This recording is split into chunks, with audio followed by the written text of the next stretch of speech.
3500 cusec ನೀರು ಬಿಡಿ 15 ದಿನಕ್ಕೆ ಆದೇಶ ಮಾಡಿದ್ದಾರೆ. ಈಗ ನಮ್ಮಲ್ಲೇ ನೀರಿಲ್ಲ ಅಂತ ಹೇಳ್ತಿದ್ರೆ, ತಾವು ಸಹ ಹೇಳ್ತಿದ್ರೆ, ಮತ್ತೆ ಈ ಪರಿಸ್ಥಿತಿ ಆಗಿದೆ. ಈಗ ಸರ್ಕಾರದ ನಿಲುವೇನಾಗುತ್ತೆ ಮತ್ತು ನಿಮ್ಮ ನಿಲುವೇನಾಗುತ್ತೆ? ಯಾವುದೇ ಕಾರಣಕ್ಕೂ ನಮ್ಮಲ್ಲಿ ನೀರಿಲ್ಲ. ನೀರು ಬಿಡೋ ಪರಿಸ್ಥಿತಿಯಲ್ಲಿ ಅಂತೂ ಕಾವೇರಿ ಜಲನಯನ ಪ್ರದೇಶದಲ್ಲಿ ನೀರು ಇಲ್ಲದೆ ಇರುವಾಗ ಬಿಡೋಕ್ಕೆ ಸಾಧ್ಯನೇ ಇಲ್ಲ.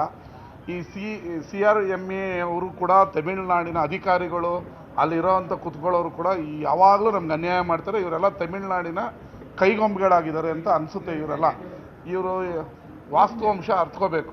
17 TMC ನೀರಿದೆ, ಅದರಲ್ಲಿ dead storage.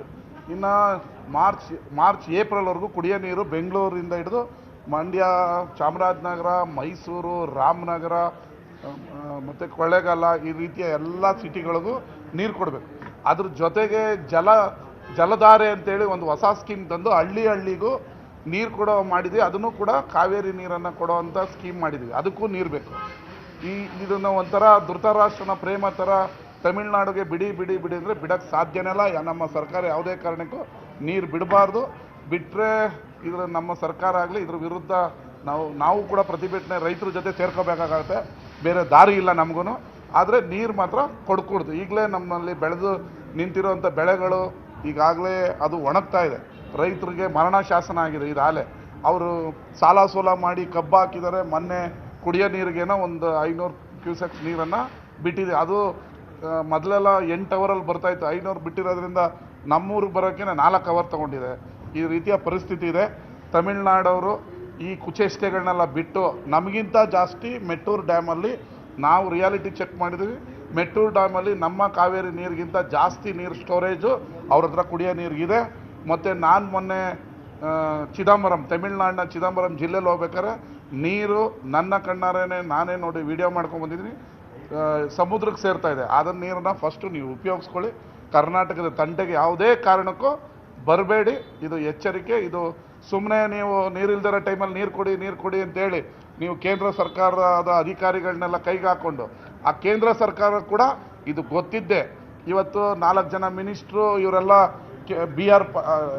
Patil, SR Patil, CR Patil ಕೇಂದ್ರ ಜಲಸಂಪನ್ಮೂಲ ಸಚಿವರನ್ನ ಭೇಟಿ ಮಾಡಿದ. ಅವ್ರ ಮೇಲೂ ಇವ್ರು ಹೇಗೆ ಅಂದರೆ ನೀನು ಹತ್ತಂಗಾಡು ನನ್ನ ನಕ್ಕಂಗಾಡು ಅನ್ನೋ ಕೇಸ್ ಆಗಿದೆ. ಅಲ್ಲಿ ಸಂಸದರು ಮತ್ತು ಇವರು ಕೇಂದ್ರ ಸರ್ಕಾರದ ಮಂತ್ರಿಗಳನ್ನ ಮೀಟ್ ಮಾಡೋದು. ಇಲ್ಲಿ ನಾವು ಹೋರಾಟ ಮಾಡ್ತೀನಿ ಅಂದರೆ ಇವರು ತಮಿಳ್ನಾಡವ್ರನ್ನ ಕಲೀಲಿ ವಿರೋಧ ಪಕ್ಷದವರು.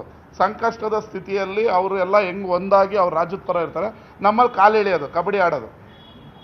DK ಶಿವಕುಮಾರ್ಗೆ ಕಾಂಗ್ರೆಸ್ಗೆ ಕೆಟ್ಟ ಹೆಸರು ಬರಲಿ ಅಂತ ಹೋರಾಟ ಮಾಡ್ತೀವಿ, ಅದು ಮಾಡ್ತೀವಿ. ನೀರಿಲ್ಲ. ಇದು ರಾಜ್ಯದ ಒಂದು ಸಂಕಷ್ಟದ ಪರಿಸ್ಥಿತಿಯ ಕಾಲ. ನನಗೆ ಈಗ ತಿಳಿದು ಬಂದಿದ್ದ ಪ್ರಕಾರ ಮುಖ್ಯಮಂತ್ರಿಗಳು ಭಾನುವಾರ ಸರ್ವ ಪಕ್ಷಗಳ ಸಭೆ ಕರೆದಿದ್ದಾರೆ. ಅದರಲ್ಲಿ ಒಂದು ಗಟ್ಟಿಯಾದ ನಿಲುವನ್ನು ತಗೊಳ್ತಾರೆ. ನಾವು ಕೂಡ ಅವರು ಡೆಲ್ಲಿಯಿಂದ ಬಂದಿದ ತಕ್ಷಣ ನಮ್ಮ ಎಲ್ಲ ಶಾಸಕರಿಗೂ ಒಳಗೂಡಿ ನಮ್ಮ ನೀರಾವರಿ ಸಚಿವರು ಮತ್ತು ಮುಖ್ಯಮಂತ್ರಿಗಳನ್ನ ಭೇಟಿ ಮಾಡಿ ಯಾವುದೇ ಕಾರಣಕ್ಕೂ ತಮಿಳುನಾಡಿಗೆ ನೀರು ಬಿಡಬೇಡಿ ಅಂತ ಹೇಳ್ತೀವಿ. ಯಾಕಂದರೆ ಮೆಟ್ಟೂರು ಡ್ಯಾಮಲ್ಲಿ ನಮಗಿಂತ ನೀರು ಜಾಸ್ತಿ ಇದೆ. ಅವ್ರಿಗೆ ಕುಡಿಯೋ ನೀರಿಗೆ ಮೆಟ್ಟೂರು ಡ್ಯಾಮಲ್ಲಿ ನೀರು ಇದೆ ಅಂತ ಪ್ರೂವ್ ಮಾಡಬೇಕಾಗಿರೋದು ಮತ್ತು ಟೆಕ್ನಿಕಲ್ ಕಮಿಟಿ ಮುಂದೆ ಎಕ್ಸ್ಪ್ಲೇನ್ ಮಾಡಬೇಕಾದ್ರು ನಿಮ್ಮ ಅಧಿಕಾರಿಗಳ ಕರ್ತವ್ಯ. ಅವರು ಮಂಡೇಟ್ ಮಾಡ್ಕೊಡೋಕ್ಕಾಗಿಲ್ಲ, ಫೇಲ್ಯೂರ್ ಆಗಿ ಮಾಡಿಕೊಟ್ಟಿದ್ದೀವಿ ರೀ. ಈ CRMDW ಅಧಿಕಾರಿಗಳಿರೋರೆಲ್ಲ ತಮಿಳ್ನಾಡಿನ ಅಧಿಕಾರಿಗಳು. ಯಾವಾಗಲೂ ನಮ್ಗೆ ಯಾಕೆ ವಿರುದ್ಧ ಬರುತ್ತೆ ಅಂದರೆ ಅಲ್ಲಿನ ಟಾಪ್ ಪೋಸ್ಟಲ್ಲೆಲ್ಲ ತಮಿಳ್ನಾಡು ಅಧಿಕಾರಿಗಳು ಕೂತಿದ್ದಾರೆ. ಅವ್ರು ಏನಿದ್ರು ಅವ್ರ ಪರನೇ ಬರೀತಾರೆ. ಯಾವತ್ತಾನೆ ಕರ್ನಾಟಕದ ಪರ ಇವರು ಬರೆದಿದ್ದಾರೆ ತೋರಿಸಿ ನೋಡೋಣ. 80 ವರ್ಷ ಇತಿಹಾಸದಲ್ಲಿ ಯಾವತ್ತೂ ಕೂಡ ಕರ್ನಾಟಕದ ಪರ ಯಾವತ್ತೂ ಬಂದಿಲ್ಲ. ಒಬ್ಬ ಅಲ್ಲಿನ IAS ಅಧಿಕಾರಿ ರಿಟೈರ್ಡ್ ಆಗಬೇಕಾದ್ರೆ ಇನ್ನೊಬ್ಬ ತಮಿಳ್ನಾಡು ಅಧಿಕಾರಿನ ಆ ಜಾಗದಲ್ಲಿ ಕೂರಿಸೇ ಅವ್ನು ಕೆಳಕಿಳಿಯೋದು. ಇನ್ನು ಯಾವ ಕರ್ನಾಟಕದವ್ರು ಯಾರೂ ಇಲ್ಲ. ಇದರಿಂದ ನಮ್ಮ ಕರ್ನಾಟಕಕ್ಕೆ ಯಾವಾಗಲೂ ಅನ್ಯಾಯ ಆಗುತ್ತೆ. ಈಗ ಒಂದು ಅರ್ಧ ಗಂಟೆ ಆಗಿದೆ. ಅದು ನಮ್ಮ ರಾಜ್ಯದ ಮುಖ್ಯಮಂತ್ರಿಗಳು ಮತ್ತು ತಜ್ಞರು ಅದನ್ನು ತಗೊಳ್ತಾರೆ. ನಾನು ಅದನ್ನು ಹೇಳೋ ಮಟ್ಟದ ಇಲ್ಲ.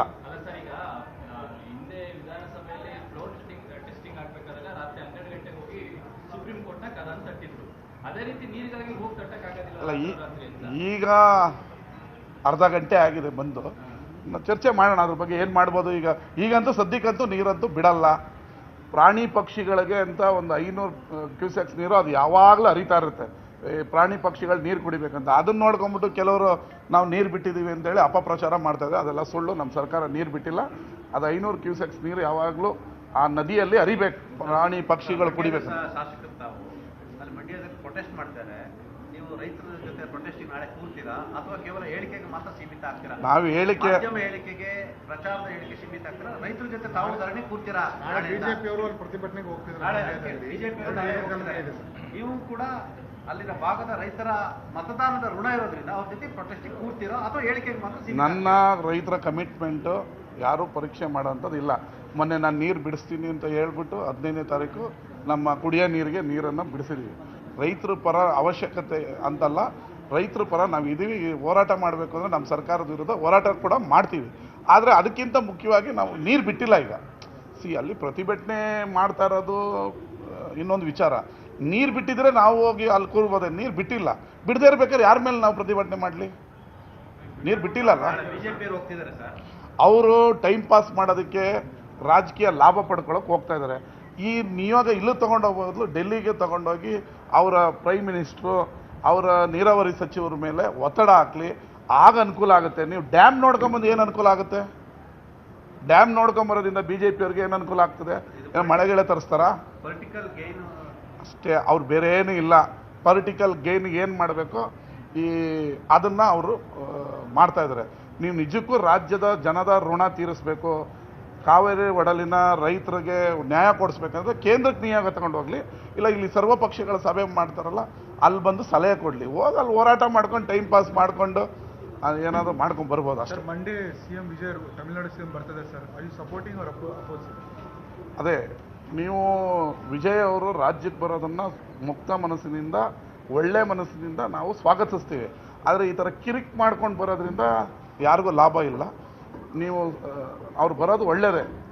ಈ ಸಂಕಟ ಪರಿಸ್ಥಿತಿಯಲ್ಲಿ ಕೂತು ಮಾಡೋದಕ್ಕೆ ಅನುಕೂಲ ಆಗ್ತದೆ. ನಮ್ಮ ಮುಖ್ಯಮಂತ್ರಿಗಳು ಹೇಳಿದ್ದಾರೆ 3ನೇ ತಾರೀಕು ಅವ್ರು ಬಂದ ಮೇಲೆ ಹೆಲಿಕಾಪ್ಟರ್ ನಾನು ಕರ್ಕೊಂಡೋಗಿ ಕಾವೇರಿ ಕೊಳ್ಳನ್ನು ತೋರಿಸ್ತೀವಿ ಅಂತ. ಅದೆಲ್ಲ ಒಳ್ಳೇದಾಗುತ್ತೆ. ಈಗ ನಾವು ಅವ್ರು ಬರೋದನ್ನ ಬೇಡ ಅಂತ ಹೇಳೋದು ಅದು ಸರಿಯಲ್ಲ. ಬಂದು ಕಾವೇರಿ ಕೊಳ್ಳ ನೋಡ್ತಾ ಅಷ್ಟು ನೀರು ಬಿಡಬೇಡಿ ಅಂತ ಹೇಳ್ತಾರೆ ಅವರು. ಅದು ನೋಡೋಣ ಏನಾಗುತ್ತೆ, ನೀರು ಬಿಡಿ ಅಂತ ಹೇಳ್ತಾರೆ. ನೋಡೋಣ ಏನಾಗುತ್ತೆ ಅಂತ. ಅಲ್ಲ, ನನಗೆ CWMA ಮುಂದೆ ನೀವು ಅರ್ಜಿ ಹಾಕೋ ಅವಶ್ಯಕತೆ ಇರಲ್ಲ. ಅವ್ರು ಬಂದು ಕಾವೇರಿ ಕೊಳ್ಳ ನೀರಿಲ್ಲಪ್ಪ ನಾನು ಹೋಗ್ತೀನಿ ಅಂತ ಹೋಗ್ಬೋದಾಗಿತ್ತು. ಈಗ ತೋರಿಸ್ತೀವಿ ಅಂತ ಹೇಳಿದ್ವಿ. ತುರ್ತು ಅರ್ಜಿ ವಿಚಾರಣೆ ಮಾಡಿದ್ರೆ ನೀವೇ ಮನವಿ ಮಾಡಿದ್ದೀರಾ. ಈಗ ಅವ್ರು ಕರ್ಕೊಂಡು ನಾವು ಹೆಲಿಕಾಪ್ಟರ್ ತಗೊಂಡು ನೀರಿಲ್ದರ ತೋರಿಸ್ತೀವಲ್ಲ, ನೀರಿಲ್ದರ ತೋರಿಸ್ತೀವಲ್ಲ. ನೀವು ತೋರಿಸ್ರೆ ಒಪ್ಕೊಂಡ್ರೆ ನಿಮ್ಮ ಪ್ರಯತ್ನ ಸರಿ, ಅದರ್ವೈಸ್ ಇಲ್ಲ ಅಂತಂದ್ರೆ ನೀರಿಲ್ದರ ತೋರ್ಸೋಣ, ನೋಡೋಣ ಏನಾಗುತ್ತೆ. ನಮ್ಮ ಪ್ರಯತ್ನ ನಾವು ಪಡ್ಬೇಕಲ್ಲ. ಒಂದು ಆಗುತ್ತೆ. CWMA ಆದೇಶ ಮಾಡೋದು ನೀರು ಬಿಡಿ ಅಂತ, ಇನ್ನು Kaveri water and regulatory authority ಬಿಡಿ ಅಂತ ಹೇಳಿದ್ದಾರೆ. ಅದು ವಿರುದ್ಧವಾಗಿ ನೀವು ತಮಿಳುನಾಡು CM ಬಂದ ತಕ್ಷಣ ಈಗ ಅವ್ರನ್ನ ಬನ್ನಿ ಅಂತ ನಾವು ಕರೆದಿದ್ದಲ್ಲ, ನಾವು ಬರ್ತೀವಿ ಅಂತ ಆ ರಾಜ್ಯದ ಮುಖ್ಯಮಂತ್ರಿ ಕಚೇರಿಯಿಂದ ಲೆಟರ್ ಬರೆದಾಗ ನಾವು ನೀವು ಬರೋಕ್ಕೆ ಬೇಡ ಅಂತ ಹೇಳೋಕ್ಕಾಗ್ತದ? ಅದು ಅಲ್ಲ, ನಮ್ಮ ರೈತರು ಅದನ್ನು ಸ್ವಾಗತ ಮಾಡ್ತಾರೆ. ತಮಿಳುನಾಡು CM ಕರ್ನಾಟಕ ಬಂದ್ರೆ ಈಗ ಬೇರೆ ಪರಿಸ್ಥಿತಿ. ಬೆಳಗ್ಗೆನೆ ಆ ಜನನಾಯಕನ್ ಮೂವಿ ಪೋಸ್ಟರ್ಗೆ ಇಷ್ಟೆಲ್ಲ ಅರ್ಧ ಹಾಕಿದ್ದಾರೆ ಮಂಡ್ಯದಲ್ಲಿ. ಈ ಪರಿಸ್ಥಿತಿ ಏನಾಗುತ್ತೆ ನೋಡೋಣ. ಇವತ್ತು 2ನೇ ಬಂದಿದೆ. ಪ್ರತಿಯೊಬ್ಬ ರಾಜಕಾರಣಿ ಮತ್ತು ಅಲ್ಲಿರುವ ಆಡಳಿತದಲ್ಲಿ ಪ್ರತಿ ಸಲ ಮೊಂಡತನ ತೋರಿಸ್ತಾರೆ. ಇವರು ಮೊಂಡತನ ತೋರಿಸಲ್ಲ ಅಂತೇಳಿ ನಿಮಗೆ ಏನಾದ್ರು ಅನಿಸ್ತಾರೆ? ಈಗ ನಾವೇ ಎಲ್ಲ ಊಹಾಪೋಹಗಳಿಗೆ ನಾಂದಿ ಆಡೋದು ಬೇಡ. ಊಹಕ್ಕೂ ಅಲ್ಲ ಸರ್, ಸಾಕಷ್ಟು ಅಲ್ಲಲ್ಲ, ಉದಾಹರಣೆಗಳಿವೆ. ವಿಜಯ್ ಅವರು ಡಿಫ್ರೆಂಟ್ ಅಂತ ನಾವು ತಿಳ್ಕೊಂಡಿದ್ದೀವಿ. ನೋಡೋಣ ಬಂದಾಗ ಏನು ಮಾಡ್ತಾರೆ ಅಂತ. ಬರೋಕ್ಕೆ ಮುಂಚೆನೆ ಅವ್ರು ಹಿಂಗೆ ಮಾಡ್ಬೋದು, ಹಂಗೆ ಮಾಡ್ಬೋದು.